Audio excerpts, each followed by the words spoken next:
ბიძაჩემის კლასელი პარალელ კლასელი, რომელიც ბიძაჩემთან ერთად არის გაზრდილი და ბიძაჩემი ეგ ამბობდა, რომ ჩემ ხელში გაიზარდა.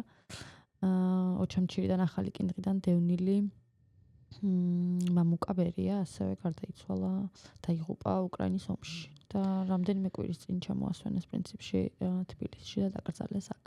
ხო, მე არ ვიცი ნიკას მიზეზები ახლა კონკრეტულად, იმიტომ რომ მართლა არ ვიცნობ მას და მის პიროვნებას, რატომ გადაწყვიტა ამ ომში წასვლა. შეიძლება მასაც რაღაც წარმოდგენა ქონდა, რომ თუ ერთხელ გადაურჩა ომს რაღაც უფრო გამძლეობა გააჩნია, ან უბრალოდ მედეგი იქნება და ხო, ან უნდა რომ ებრძოლა იმისთვის, რაც მნიშვნელოვანი იყო მისთვის, ანუ დაახლოებით შეიძლება გავიგო, რატო გადაწყვიტა იქ წასვლა. მაგრამ ძალიან სევდიანია, რომ ამ ომშიც ძალიან ბევრი ქართველი უკვე დაიღუპა. კი. და არც ერთს არ დახვედრიან საკადრისი პატივით.